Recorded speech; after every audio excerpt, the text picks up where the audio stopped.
Pak, jadi setelah saya mendengarkan penjelasan Pak Kabib mengenai pengembangan, nah itu strategi apa yang dilakukan Pak Habib dalam pembelajaran agar pembelajaran itu bisa tercapai?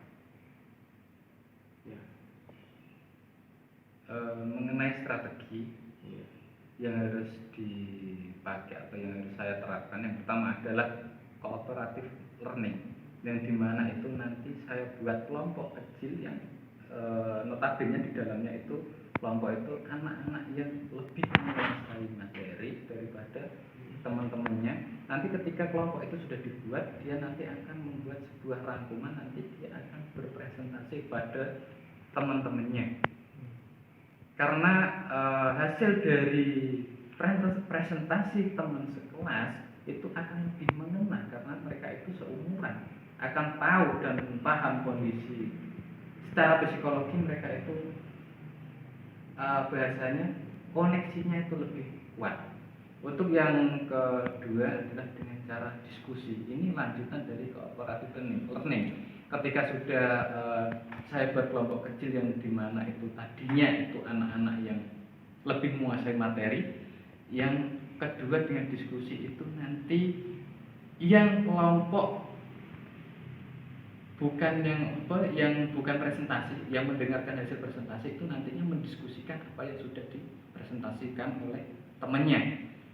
Itu dari cooperative learning dan diskusi. Kemudian yang ketiga ada tayangan video, yang nantinya video itu menayangkan sebuah tayangan yang dimana isinya tentang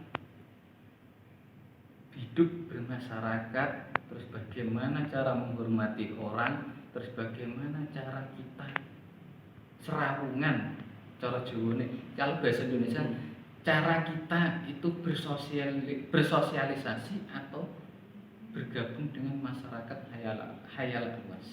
Oke, terima kasih. Iya, jadi dalam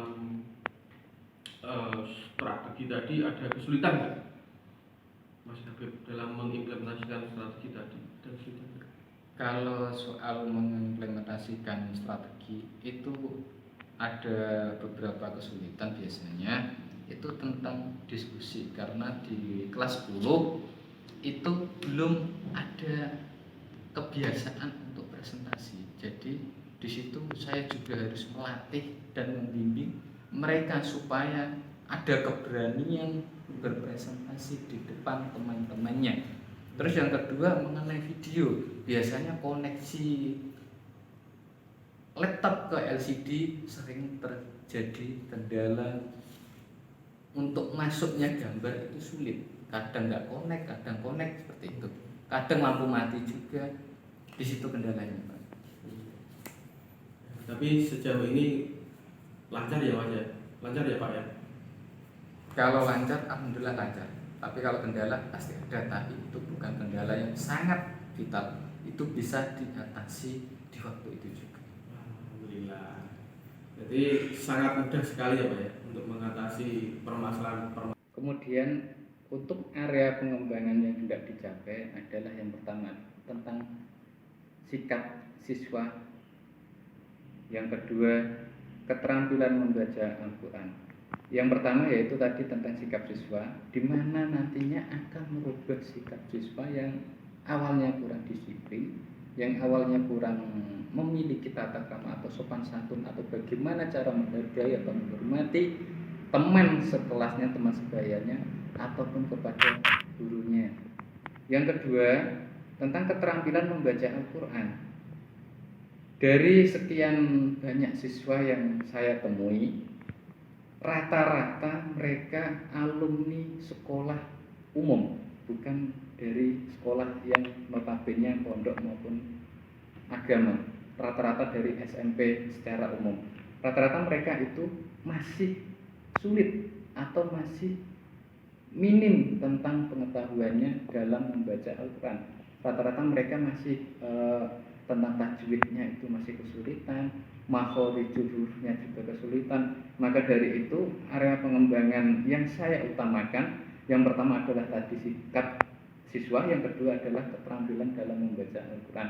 Karena notabene pendidikan agama Islam, output dan outcome-nya itu dilihat bagaimana siswa ini nanti mempunyai sopan santun di luar, dengan teman sebaya, dengan orang yang lebih tua, atau dengan gurunya, atau dengan siapapun.